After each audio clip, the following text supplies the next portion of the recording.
Welcome to another episode of the Waffle Shop podcast. Today, I'm joined by author, expert, podcast extraordinaire. It's Emma Guns.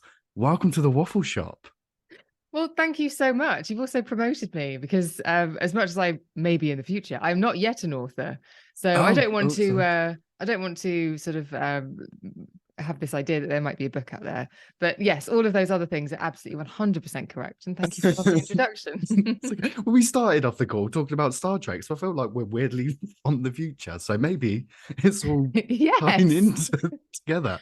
We know something that no one else knows because we've been future gazing with a little bit of time travel before we hit record. Exactly. That's what as podcasters do. We like to dabble in time travel. Yeah, it's part of the job. Not a lot of people know that. No, well, we come on here and just spill all our. I was about to say spill our beads, not spill. Yeah, spill the Spill our secrets. guts. Spill Spill our well, I guts. hope we don't spill your guts. Isn't that the expression though? Spill your guts. I don't know. We're great with Well, yeah, words. we're great. We're off to a flying start. Excellent. It's going to be fantastic. Sorry, everyone. I think they're probably used to it by now. Yeah. The stuff that comes out of my mouth, it's ridiculous. But I do start, however, each one of my shows with something called the weekly waffle, which is something that's quite minor, that gets on my nerves, that once I've spoken to my guests, it makes me feel a little bit better. And then obviously it's a safe space. So if you feel, you want to get involved, feel free. However, What's your weekly this waffle? this one is, you're from that kind of world of like beauty, like wellness, and like you've kind of seen a lot in that kind of in that world. I imagine. Seeing from the future, I can predict these things. um, but the other day, I went for a spa float, which I've never been to before. Like it was something really kind of that I've always wanted to try. A And when flotation therapy. yeah, Yeah, yeah. it was like sensory like deprivation. Like I've never Mm. experienced anything like it before. And I was really excited about it. And I was speaking to a friend about my experience, and they were like, "Why did you do that for?" And it was like, then I felt like I had to over share. Explain, yeah. Yeah.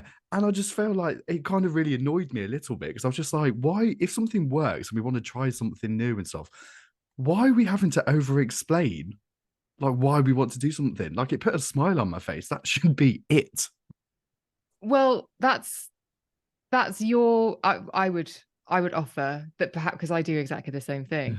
I have a really good time doing something and then I might tell someone else, and because their reaction isn't the reaction I would like, I Yeah. then question myself and I'm like, oh, and then I Yeah. start justifying it. And actually part of the journey is being very self-contained in what you like and what you Mm. don't like and other people's opinions of it not impacting Yeah. that sense of what you like, what you don't like. But that's a really difficult thing to do. It's But because you yeah, do kind of feel like, oh, maybe I didn't enjoy it then. You start like all those self-doubt feelings start like creeping in, and you're like, well, no, I enjoyed it. So that's what I'm sticking with. It's if you don't like it, that's your problem. You haven't even yeah, tried it. yeah. Just Oh, just yeah, it's your thing. Sometimes like yeah, it's just I've tried that before and I thought it was an absolutely incredible experience yeah. because it is. You don't the only other place that you can have that experience is in space. It's the only when you're in a Wow. flotation tank. So for listeners who might not be aware, you are in a shallow tank, a Mm. tank with which is filled with water, not a dangerous amount, but tons Yeah. and tons of Epsom salts. So essentially you float. And what you can do is you can just completely relax and you are fine. You're not going to sink, you're not going to drown, you're not going to get any water in your eyes or Yeah. in your mouth. And what it does is it takes gravity off your body Mm. entirely. So your joints, your all, nothing. There is absolutely no So pressure weird. on your body at all. And the first time you go for one of those treatments, your brain doesn't know what to do because it's like, hang on a minute, what? And so it gets very, very loud. You start thinking about chewing gum that Chaotic. you ate when you were 7, wondering about whether the kettle is still boiling. Like, lots of really random thoughts come in, but if you stick with it, you can, once you get into like your third or fourth Mhm. one, I think that's when you ascend. I don't know if you've ever seen the film, is it The Covenant with Sebastian Stan? But Stan. anyway, Yes. they all Yes. Yeah. it's terrible, but it's amazing. But they all ascend. They're all quite witchy and they ascend at a certain point. It's like with flotation therapy, I think it can be quite a personal, private experience, and one can have a really incredible sort of like between consciousness Yeah. experience if you want. That sounds It's so very severe. wanky to It's me. deep. Yeah, like that was good. No, I enjoyed that. Did No, it was you? good. Oh, thank Yeah. gosh. I Thank feel like it gosh. really summed up my experience. Thank you. Oh, good, good. It was. I would recommend it to anyone. It that I can't explain like the sensation of like the sensation of opening your eyes but seeing the same thing as if they were closed. It's Mm. so strange. But yeah, the clarity it gave me. Like I've woke up today feeling all like When did because you of do it. it? Did you do it in the Today, last 20? yesterday. Oh my God. I mean, yeah. Yeah, it's an incredible, it's an experience that it's difficult to describe it Yeah. because you don't, and it's actually, if anyone's listening to this and they're in their third trimester, it's really good if you are uncomfortable during pregnancy. I used to, when I was on Wow. magazines, when if colleagues of mine were pregnant and they were struggling with like aches and pains and things like that, I would often send them to flotation because it takes the pressure off, and so you and the Yeah. baby can move around a bit and get Move. a bit more comfortable. I love these kind of conversations really like fire me up. 'Cause I'm just like, because you don't know until you open up about this kind of stuff that you actually learn Yeah, things. That's really interesting. But back to the yeah. moaning part. Is there anything that gets on your nerves that you'd like to share Yeah, there today? is. Well, there are a lot of things that get on my nerves actually. And so, okay, I'm going to give a broad answer and then I'm going to drill down into the thing that annoys me. Okay. So, I'm on this podcast because I've talked about my mental health a lot. And I definitely got to a point in the way that I used to think where I was like, the world is a bad place. Everyone's horrible. If I Yeah. set foot out of my front door, like everyone's a dickhead. And I had this very negative filter over my eyes and everything annoyed me. Everything Yeah. that anybody did, I didn't see any good intention coming from anywhere. And part of my recovery, if you like, is choosing to see, well, that might have been with good intention, or that might have been a mistake, or what if this stranger becomes a really good friend, as opposed Yeah. to what if that stranger nicks my handbag. So and it Yeah. doesn't happen overnight. It's a very sort of gentle shift. It's a significant shift, but you have to do it very gently because you can't just go out one day and be like John Travolta strutting down the street Yeah. and Like a be Disney like, yeah, film. everyone's really cool. It starts with a very small thing of like saying to your hello to your barista every morning and asking how they are.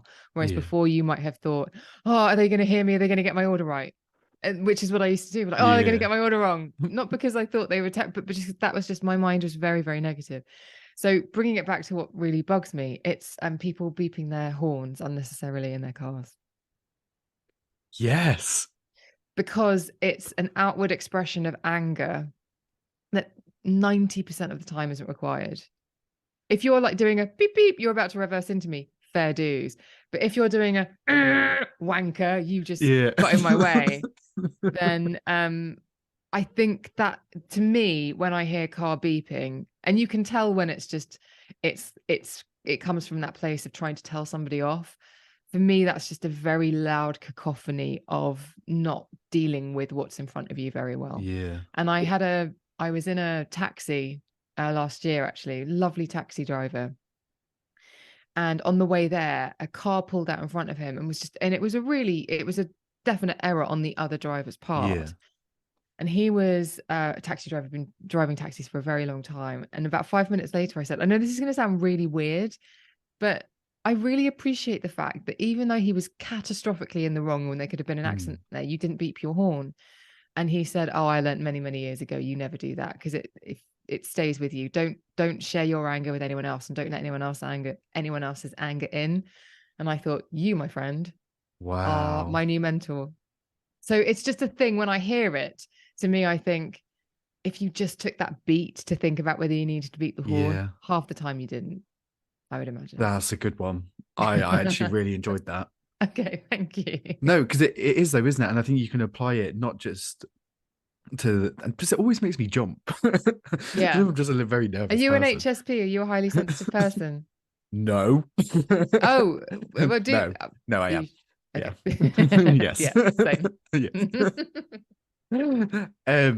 But it is that like you can apply it to the like every other aspect of your life, can't you? Like, you don't just respond, like take that moment to kind Mm. of like to breathe before you respond, because it can drastically change the outcome of what comes next. Absolutely. And one of my favorite authors is Jackie Collins. And I remember when I first started reading her books, observing that there's like, obviously every author has things that are sort of unique to them or that you notice a lot in their work. Yeah. And she talks about characters taking a beat. And I'd never heard it before. Like, and it would always be before something really catty or like significant came out of their mouth. But she's like, something would be said and it was like, Lucky Santangelo took a beat. And I actually had never really thought about that, about actually I think we are so conditioned to, it's really impressive to be quick, to have a quick response, to be quick-witted. Yeah. But actually you can say a lot that you, not necessarily that you don't mean, but you can say a lot in that beat that you should have been silent, that maybe the consequences are for stuff that you can't handle. It's those things, because once you've said it, you can't take it back. Toothpaste And out of the tube. yeah, there's literally, is that kind of thing of like, taking that moment is actually a response in itself. Yeah. Yeah. My God, look at this. Look at, we're I so know. God, I wasn't, involved. not that I wasn't expecting it, but I can feel all like, oh God, we're actually good at this. I think but do you know what? I think it's just when you are doing what you're doing, when you Mm, doing what I'm doing, I think you have to notice those things because that's how yeah, you recover, isn't it? And that's how you don't it's true. backslide into where you were before. So you have to take note of these things and Yeah, reframe them and sort of look at them in a way and appreciate them. I agree. I agree. Yeah. So before we get on, because obviously you are the host of the incredible The Emma Gunn Show. It's a podcast that is even the snippets for me are so thought provoking. There was one that you did recently in regards to anxiety, and it really kind of stopped me in my tracks. But before we get to all of that, I want to kind of talk about the journey getting to that point, because obviously you were an editor, like you throw yourself into like the world of words. Growing up, was that something that you always wanted to do? Because I always find it like really interesting how the journey leads you to like the certain careers or the path that you're on now and stuff like that. So when you were growing up, was that always kind of like what you wanted to do? I wanted to, well, yes and no. I wanted to be glamorous. And when I was growing up, so a lot of the female protagonists in films in the 80s and Yeah. 90s worked in marketing or advertising or in magazines. And so I thought, well, I'll do that because Yeah. if I go there, then I'll be glamorous and I'll be sorted and people will want to be me and I'll be close to celebrities. And if I'm near celebrities, then that will mean that I'm really important too. I mean, it was the Yeah. worst motivation. It was like narcissistic and terrible. But it came from a place of feeling very invisible and very Yeah. like knowing that as a fat, spotty, very hirsute teenage girl, I was not ever going to get picked for the glamorous life. Yeah. And so I sort of when you think about the psychology of it, it's very obvious why I thought that way, but it also is quite an unhealthy way of thinking Yeah. to think, okay, well, I will find my validation and it will be it will be all external and it will be about what I do, who I'm with, and what I look like. Mhm. Oh God. It's a difficult place to be in though, isn't it? Because it's quite difficult to get out of. Yeah, well, totally. And so, but I wasn't clever enough to become a journalist. So I must have been about 14 years old or something like that when I said at school I wanted to I want to be a journalist. I mean, crying out loud, Lois Lane is like this incredible journalist. Like, I mean, and she was going out with Superman. So obviously I wanted to be a journalist. And I just remember a teacher saying, oh, you're never going to get the grades. You need to get like A's and B's and get into Reading Oh, and all of the okay. big, amazing universities. And that's not going to happen for you. And quite right too. I didn't apply myself at school. I was very distracted. I was obviously, when I look back now, it's like clearly operating on low level anxiety and Yeah. elements of depression, growing pains, all of those things. I was a very confused, angry, didn't really know how to express myself teen. And all I wanted to do was be a backing singer with Guns N' Roses. My God, I wanted to sing Knocking on Heaven's Door behind Oh Axel, my God. and I would be so happy. That's made me really happy. Even just Yeah. hearing it. That's good. I know. And I just I remember like being asked in an English lesson once by a teacher, um we were all, I mean, this is an all-girl school. Do you want to have kids? And or not, do you want to have kids? It was how many children do you want to have? And Yeah. what like combination of kids? And I remember saying, oh, I don't want to have children because you can't really take them on tour. And I'm sure Brilliant. they were just looking at me thinking, God, that's Emma, Where that's did you not going come to from? happen for you. But I was living in this fantasy world of I wasn't happy in my life.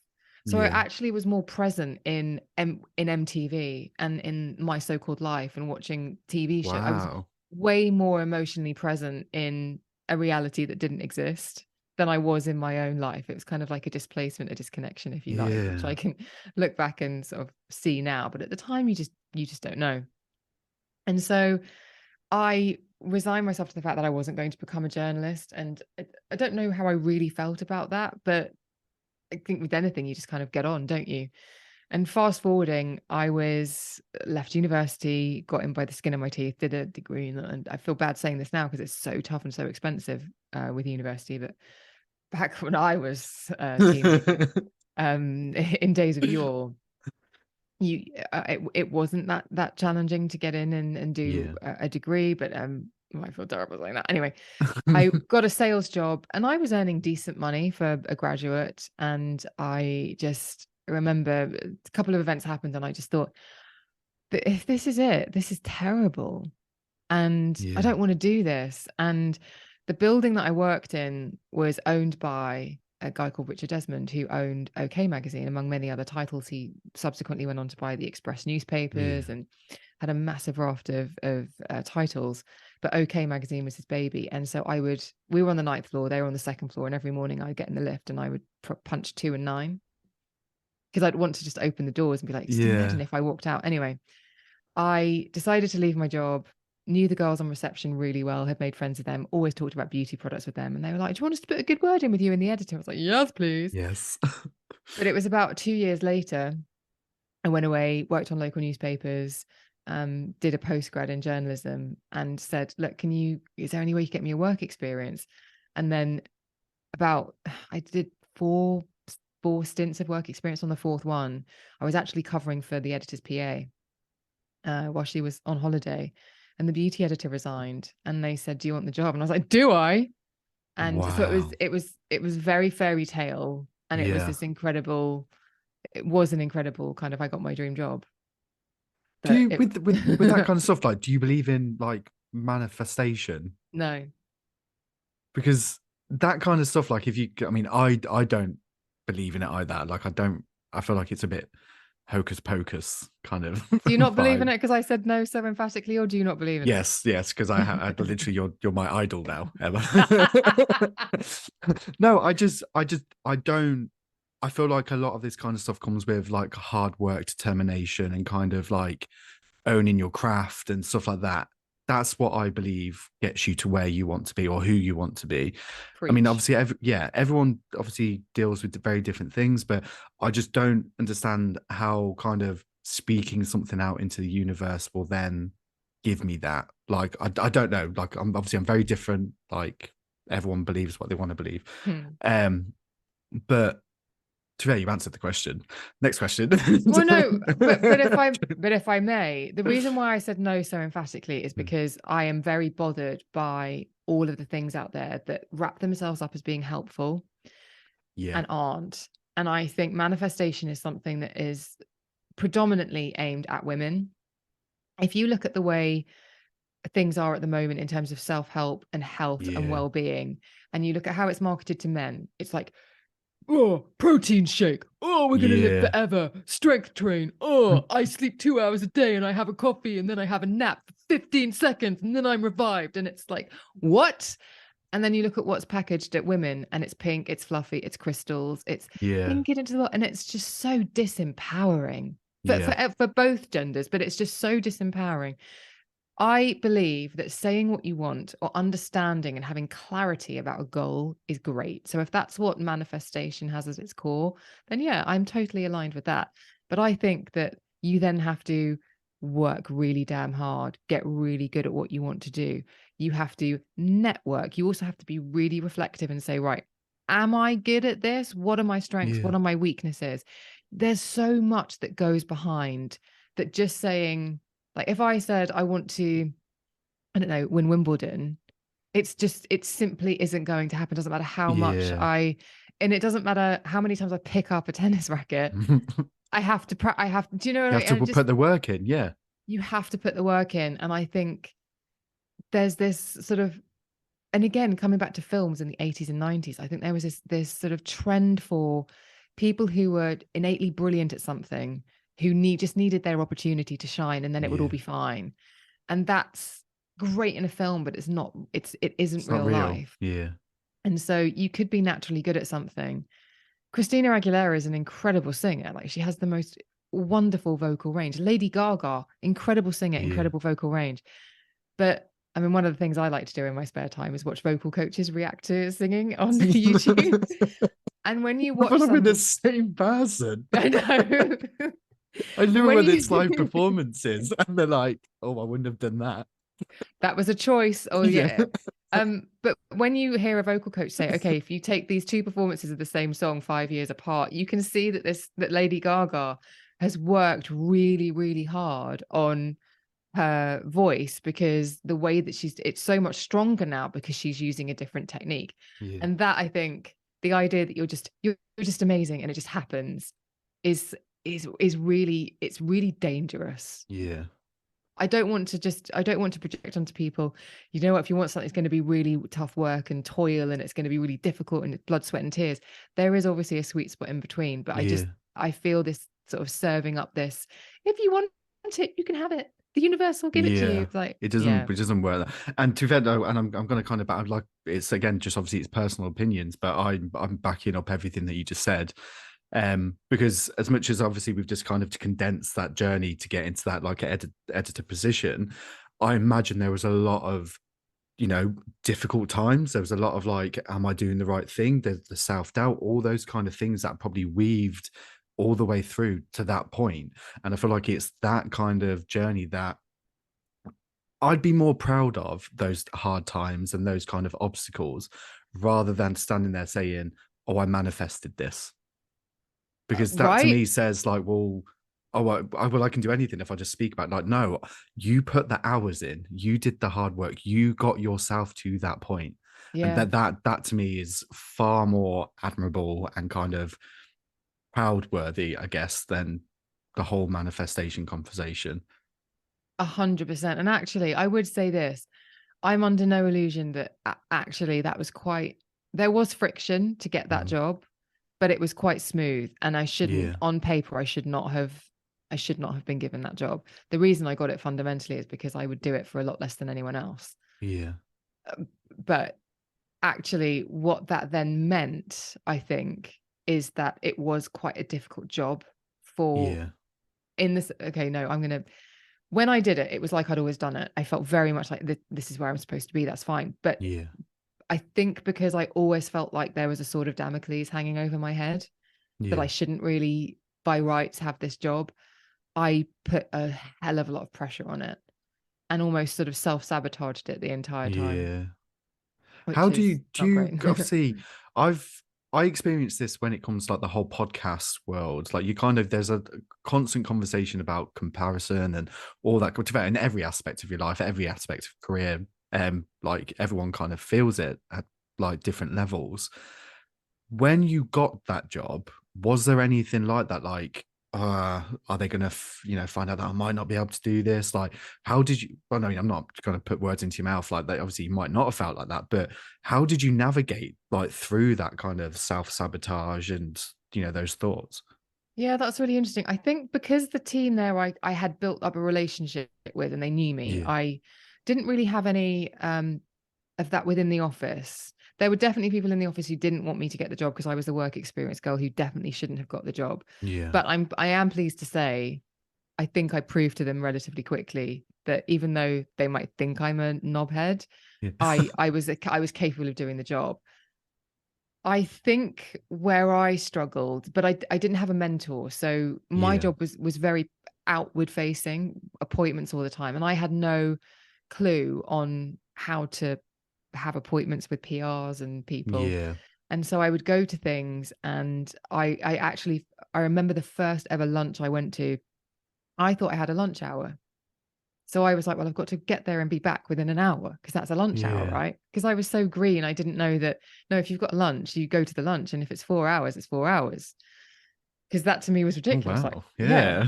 Yeah. But yeah. So I walked to this lunch because I didn't know I could expense taxis and I didn't have any money. So already that's half an hour. So I get there, I'm like, I can only be here for 10 minutes. So by the time I leave, they're like, this new beauty editor is so rude. She turned up hot, sweaty, barely wanted to sit down, didn't make conversation with anyone, kept looking at her watch. Because I thought the editor's going to be waiting for me, tapping her watch, going, where have you Yeah. been? Where have you? I didn't understand. So I had a lot of that going out and doing appointments of just not really understanding how to navigate it. But unfortunately, what happened is I got quite a brittle exterior as a result. I Ah, became quite, okay. instead of being the I don't know what I'm doing, I just went very brittle as if to say, well, I'm not going to let on that I don't have a Yeah. clue. I want you to think that I'm doing absolutely fine. So I actually became quite closed off, which isn't in my nature. Yeah. Um, so that was that was something that I had to break So down. I find it so interesting, these kind of conversations, to how people kind of get through that and get to that point. Obviously, after that, then obviously you're now like a freelancer and like you're at how, because I imagine in a weird way, again, I'm not kind of put what, but was that like a dream job? Like what people would label as like the dream job? Beauty editor of OK magazine. There were a Yeah. million girls who would have done it. A million girls who would have done it. And that is why the sword of Damocles is always hanging over my head, because you Yeah. always knew that someone else could maybe swoop in. There was always that thing of, and because I got the job quite easily, when you think about it, I was the Yeah. work experience girl. I mean, yes, there was the giving up the well paid job at the time. There was working for local newspapers. There was going and doing a postgrad, and all of the sort of sacrifices that came with Yeah. doing that. Fundamentally, I knew that I was very lucky to get that job, to be in the right place at the right time. Mm. So I always had that sense of, if I got it like that, I could lose it like that. Wow. Yeah, And it's so, quite a yeah. difficult cloud to have over you as well, isn't it? Yeah. And I was there for nearly 10 years. So it was a really, by the end, it was a very, very big angry thundercloud. But to be fair, though, you mentioned there about like it coming to like the end. Like, what kind of sparked that next kind of step for you into that kind of, into, I guess, like kind of like what you're doing now? I think it was just one of those things where I very much stayed there much longer than I should have done. Yeah. I wanted to move, but it was the thing is, as well, as that when I started, OK was somewhat prestigious, but by the time I left, it had definitely sort of it had moved Okay. quite Yeah. firmly into a more of a tabloid space. So when I was trying to get beauty editor jobs on other titles, the editors, I had an editor actually say to me, Ah. I know you're capable of doing this job, but I can't have that announcement go out. I can't have the announcement that I've hired the girl from OK. Yeah. And I was like, oh, crikes. Okay, well, that's that then, isn't it? So I went freelance, and it was completely the right time. And I Yeah. actually took voluntary redundancy because I couldn't actually do it anymore. And Yeah. it was, I know I will put my hands up and say I became a toxic part of the workplace, but it was a toxic workplace. Yeah. And it was just like, it's time. It really is time to go. Yeah. So there was that. But also, I just think, I remember when I worked on local newspapers, and bearing in mind I did that for a couple of years, you sort of get to that thing of, oh God, I've got to do that story again, or it's that Christmas festival, or it's that thing. And this is going to sound so awful, but I remember like year 6 thinking, oh, Elton's white tie again, and just being fatigued by the thing that when I started, I was so like, is there any way Yeah. within my first 3 months, one of the first big jobs I did was stand on the door and take names at Elton John's white tie and tiara party. It's like I was standing in Madame Tussauds and everyone was Yeah. speaking. Oh my God, these It people was move. insane. But then after a while, it was just like, oh yeah, that again. And you just think Yeah. it's like, take that once said, it's someone else's dream. It was time. It really was. I think you Yeah. age out of a job like that as well. I really do. And I think it was time. I think it's very interesting, isn't it? Because you kind of get to that point with every aspect of your life that you kind of get like the spark has kind of gone, and it's like, Mm, okay, I need something more. And I feel like a lot of people, and again, I'm speaking from personal experience, I got to that stage of like, there's got to be more out there. Like, I need an adventure. I need a little bit of I need to be challenged. So I Where feel like were a lot you of, and why? Where were you and when did you start thinking like that? see, to be fair, I was working in IT before, but then obviously I'm not too sure how much you know, but then my mom had an operation that went horrendously wrong, which has now led her into requiring 24-hour care in a neurological care home. So with that came a lot of kind of, trauma. And I Mm. kind of got to a stage with it all that I was just like, I didn't want to continue living my life the way it was being lived. That's not saying like I didn't want to be here like at all. It just got to a stage where I was like, right, I need to do something. If I don't make that step now, if I don't get out of my comfort zone, I'm scared about what's going to come next. And it was the fear, I guess, of living the rest of my life that way that kind of caused me to be like, I need to do something else. And then obviously now it was the best decision I ever made because now I'm sat here talking to you this morning. So it's, you know what I mean? And it's that kind of like, you don't know what's out there until you take that little bit of a leap. Like there is nothing wrong with trying to better yourself or challenging yourself or, well, more importantly, getting yourself out of your comfort zone because that's when the fun stuff starts. Yeah, it's such a good point. It is such a good point. And last year I had probably one of my most difficult years Yeah. since coming back from depression and anxiety. And it's because I knew I had to make changes and change is difficult. And Yeah. I spent a lot of last year like almost like head in my hands going, what are you doing? You were Yeah. okay. What the hell is wrong with you, you idiot? But I like exactly as you're saying, yes, okay, it was comfortable, but it wasn't at the same time. Yeah. And so I had to make changes, but it's hard. But yeah. Look at you now. Look at us now. I know, yeah, look at us now. Who'd have thought it, eh? You Should we mentioned do hot wings? yeah, oh my god, I'd love to. I'd love to. That's literally one of my favorite things. I feel like we're the same person. I feel We like are the same, but should we just share a YouTube account? I what that's what basically like vocal coaches, videos of Grogu, videos of Pedro Pascal, and hot ones. It's just like all I watch. wow. Okay, yeah. Um, I That's don't know what too to much. respond to that. Yeah, like no, but I feel like we have the same algorithm. Yeah, basically. um, you mentioned then about like kind of like the anxiety and depression, and obviously it's a very difficult conversation to have, but it's also obviously a very powerful conversation to have. With that, did that kind of lead into the podcast to kind of learn how other people navigate that kind of thing, or was that just like just a personal journey that you went on? Like, has it kind of filtered out into other aspects of your life and career? Yeah, so I didn't that's a really good question, by the way. And the truth of it is, I started the podcast. I actually had the idea for the podcast about 9 months before I recorded the Wow. first Yeah. episode. And my brother, who was a very good artist, had like done a little logo for me on a piece of paper. He'd also drawn Deadpool next to it, which I hadn't requested, but there we go.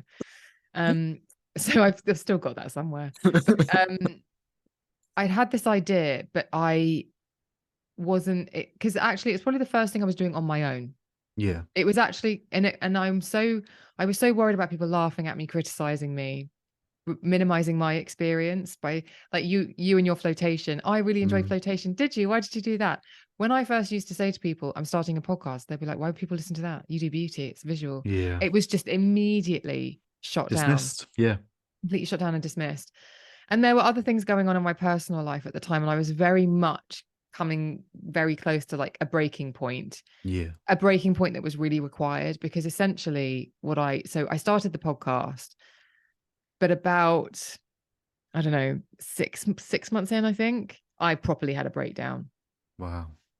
But what I hadn't realized, so I started a podcast because I was listening to Tim Ferriss and I was listening to Joe Rogan. Now we're talking about back in 2015, 2016, when they were very much having the kind of conversations that are prolific now, but back then were really quite unique. Yeah. And like I remember one of my favorite episodes was Tim Ferriss talking to the wrestler Triple H. And he was talking about how he gets over jet lag and how he trains. And it was just what I really appreciated about it was getting to wear somebody else's mindset for an Yeah. hour, 2 hours. And because in my mind, everything was negative and I was rubbish and I was never going to amount to anything and everyone was better than me and the world was against me, to be able to put my earphones in and to see the world through the eyes of somebody who would be like, oh, I can do anything, anything is possible. And I've done these things, so I know I can do that thing. For me, it was just like I would not put my headphones in and I would be in black and white with rain pouring on me, and I put the headphones in and the sun would come out and I'd be in Technicolor. So that's why I wanted to start the podcast. But I didn't really, I thought, well, I'll do something beauty related. But what I didn't realize was just that because I had a very extensive black book of significant people in the industry, Yeah. I just thought, well, I'll do podcasts with them. I'll find out about them. And it was only when I really had the breakdown, I was like, I've basically been saying, help me in every Yeah. episode. Like, and every single thing I would come to is tell me about how you got over the difficult stuff. Like, you're really successful now. How did you do it? Because I need to know. I Yeah. need to Tell know. me. Like, tell me. So, and then I properly broke down. And actually it was the best thing that could have ever happened, because everything that I believed about myself and about the world up to that point was really serving me poorly. Yeah. I built up a very negative picture of everything. And if I'd carried on like that, I would have, well, let's not even go there. Yeah. Let's not pull at Yeah. that thread. And it was fundamentally the conversation you have to have with yourself. And often a therapist is there or guides you through this, where you have to say, the reason I'm here, and actually, I'll just go back one step. I went to my GP several times and he kept saying, if you come back, I'm putting you on antidepressants. And I remember really emphatically saying to him, I don't need antidepressants. I'm making terrible decisions. I am hanging Yeah. around with the wrong people. My self-esteem is in the toilet. I have been on a downward spiral because of what I have done for years. And so I know in my heart that the way out of this is to make better choices. I just need to know what those choices are and how to make them. And so that's why he said, okay, well, if you come back again, I'm definitely putting you on antidepressants, but go and have talking therapy. And so actually to say, oh my God, I'm so miserable and it's all my fault, was great. Because you stop Yeah. blaming the world then. And then you can go, well, I can't fix the world, but I can That's a fix very me. powerful position to be in as well, because Yeah. people go their whole entire lives without getting to that point and stay with that kind of negative view. And if it's very empowering and kind of almost inspiring to hear someone else say it. So fair play to that. Yeah, huge respect for that. Oh, thank you. And I do feel like on my recovery, like if I have a period of time where, oh, so there's this great thing I think I had this on a Tim Ferriss podcast where he said something like, if you go out in the morning and you interact with a load of people and one of them is a dickhead, then they're a dickhead. If you go out in the morning and you interact with a load of people and everyone's a dickhead, then you're the dickhead. Oh, And yeah. so now I can very much, and it can happen when you're a bit tired. Like yesterday, I had a full day of meetings and I got annoyed by somebody on the train. And then when I was coming off the train, I went to go and get a coffee and I was like, oh, it's taking a really long time. I was like, oh no, No, don't be the dickhead. you're being the dickhead. It's just, you haven't had any understanding or compassion for anyone around you because you're a bit tired and you're a bit grumpy and you Yeah. didn't want anyone to sit near you. And, but you're on public transport, so people are going to sit near you. So suck it up, buttercup, and don't be the dickhead. Because it can happen. You can just That's the soundbite. Got it.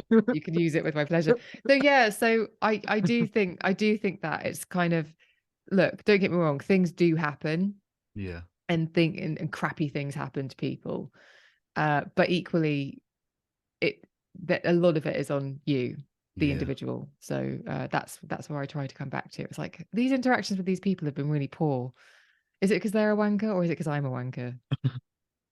And I And can't it's make them not be, but I can make me not be. yeah, it's the accountability, isn't it? Yeah, It's yeah. like what you're putting out into the world. But I guess as well, it's kind of like that will never end, that kind of journey and that kind of self-awareness, I guess, to be like, Mm. okay, it's not everyone else's fault. I'm going to have to take some accountability here for what my actions, that kind of, that toot or that kind of, or Mm. even beep, I guess. You can go back to like what we were saying at the beginning, Yeah. that you don't know the impact of your actions to other people to kind of, I think you do need to be a little bit.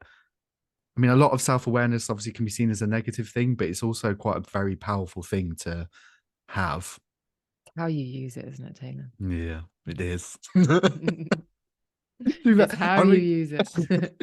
I'm excited about this. So I kind of round each one of my episodes up with three questions. And you touched upon it earlier on in the episode when you mentioned Guns N' Roses. Yeah. Uh-huh. Now, this year I'm going to Glastonbury for the first ever time, and they're rumored to be headliners. And all I've done since I heard that rumor is listen to Guns N' Roses. Are you just And use your illusion 1 and 2 on repeat? Appetite for Destruction. Like, what's your favorite? So you might like punch me here, but there's an album that Slash did, and there's a version of You talking Paradise about Slash's City. Snake Pit? I don't know the album, what it's called. I should have had this ready. But no, I didn't know you threw the wood there. Found him in the woodworks for this. And it's a cover of Paradise City with Fergie and Cypress Hill. And I'm a fan of the original, but there's something about that song that I'm just, especially in the gym, I'm like, oh my God, I'm having some kind of outer body like experience. I need to find that because he did Slash's Snake Pit with Duff McKagan. Sorry if you're not into Guns N' Roses, we're now massively kicking out. But yeah, he did Slash's Snake Pit, which was amazing. There was someone else in the band from another band. Anyway, but I listened to that album and thought it was great but yeah, Guns N' Roses, I still remember the day. My dad was in the bathroom. I was listening to Use Your Illusion 2, and I was fully doing the bit from Get in the Ring. Yeah. And he came flying out of the bathroom, dressed in gown, and go, "What are you doing?" As I'm like, Bob Guccione Jr. I can still do it. We can do it when we finish recording. I can still do it to this day. I've still got it. I've still got it. I'll never lose it. Oh my God, brilliant. But to be fair, again, so the question was, is if there needs to be a song to get Emma on the dance floor, what song is it? The thing is, I don't have eclectic taste. I hate it when people say eclectic taste and then they say really quite kind of mainstream stuff. Yeah. It really does depend on my mood. So in terms of dance floor, I'm just now thinking about disco. I wasn't going to say disco because I knew you were going to ask this, but something disco-y, something really I tell you the song that I absolutely love, that it makes me want to become a spinning instructor so that I can take a class and have this as part of the climb. It's so specific. I know it is. I mean, obviously we spend a lot of time in our own heads. It's a remix. I'm going to actually open my phone now and check the name. It's a remix of a Selena Gomez song, and it is keep my hands to myself. Can't keep my hands to myself. And that's got a funky little like kind of. Exactly. I don't know. That was probably that I'm not musically gifted in the slightest. No, it absolutely is. It absolutely is that kind of. But the remix is so banging that it's this transcendent experience, and I think it's the beta blocker something. I will find it. And so you can put the link in the show notes. But it is so good, and it's like 7 minutes long, and it's got this slow build, and it's got this great beat, and I wouldn't want to see me dancing to it. It would definitely be some sort of interpretive stuff. But style. God, Wuthering Heights. Well, that's going to get you on the dance floor, isn't it? Every time. I don't even have to be on a dance floor. I could literally just be on the way to work, and I'm that's why people are beeping. Yeah. Stop doing your interpretive dances. I'm trying to walk here. So anything with a sort of like old school Madonna, will get me up. Bit of Britney, bit of Slave for You, but with the snake. And I love a remix. I love a remix. So Britney Spears at the was it 1999 or year 2000 MTV Music Awards. Yeah, where she opened with Satisfaction, and then she went into "Ooh, I Did It Again," but it was a drum and bass version. Is absolutely incredible. I feel like we're the same person. This is what I listen to in the gym. I listen to fake Super Bowl concepts. because there's something about like just different arrangements and just kind of like the whole mashup thing of putting them Yeah, together. totally. Totally. So that's the kind of thing that will get me up on the Yeah, dance floor. A good bop. love that. On the flip side of that, Hmm. is there a song that kind of pulls on the feels or makes you want to be in a music video, maybe? All of them. So recently, the song that has been giving me all the feels, and I haven't been doing interpretive dancing, but I have been doing interpretive miming, is All I Oh, Ask okay. by Adele, Ah, which is ah, great, which yeah. is really good. And it's also the performance that she did on Ellen is, Mm, to be very specific, is the one that I have just like at the end of the day, I think, oh, and then another one, because there's never just one. So I'm sorry, yeah. you can No, you can it's edit this literally, down. I'm loving this. There's also a performance by Heart, and Nancy Wilson. It's not the Philharmonic one, but it's about 7 or 8 years old. Yeah. And it's just the guitar, but they are accompanied by an orchestra and they do alone. And the vocal is, I mean, it's insane. And it's this Yeah. again, I really like those songs that have that really slow, gentle build, and then they just crack Go open, and you're for like, oh my God, I feel everything. So that is one that I absolutely adore. And then another one, and it's on my sort of like my Spotify mix. So I sometimes on the train home will listen to that if I'm coming back from London. And it happened yesterday whereby I have it on shuffle, don't know what's going to come up, and then the 10-minute version of All Too Well by Taylor Swift comes on, and just that opening 5 seconds just makes me physically just makes me go, oh, and then Just I'm on like a the little journey. hug. And then I'm on the journey where I'm heartbroken and he's unreasonable and she's in the right and we will get our revenge. But well, your face changed when you said that. Like you said that with with your chest. Do you like Taylor Swift? I do. I'm not like a mega fan, but I do No. appreciate like what she does. Like I've seen her a few times. So Have you? I'm seeing her. I'm yeah, seeing her. Oh yeah, I'm seeing her next month. So I'm excited about that. But I encourage you, if you like All Too Well, or someone's yeah, listening to this and you like All Too Well, because it's brilliant storytelling. For me, she's like Dolly Parton in the way that yeah. she storytells the music. And when she did Saturday Night Live, where she debuted the 10-minute version, that performance is off the freaking charts. So, Because my oh, algorithm's going to be like even more I similar to know. yours now with all these recommendations. I know. There's a look she gives to the camera after one particular line, and you're like, oh, I am genuinely scared. Like, okay. Is that the way that like you kind of end the performance that you do on the train or home? Like you just that glare. Someone. Well, I hope I don't, but I'm not discounting You it. kind of Stranger Things. music takes over sometimes. It It does. happens. It really takes over 100%. Yeah. Okay, so I have one final question for you. Now, I feel like you're very honest, so I feel like I'm quite excited for this one. Okay. If there was a song that you could put into a box, seal the lid, and just kind of push it to the side and never ever hear again, what would it be? The Grease medley or Come On Eileen. Straight away. Yes. If I hear either of those, that is my cue to leave wherever I Ick. am. I Icks. want to be sick. I don't know. At some point in my life, I enjoyed Greece and I enjoyed Common Eileen, but they have unfortunately been bastardized by Yeah. bad DJs who have just made me loathe and detest them so, so much. In fact, I would actually say there's a lot of tracks from the 80s that have that impact on me. And I'm sure it comes down to discos.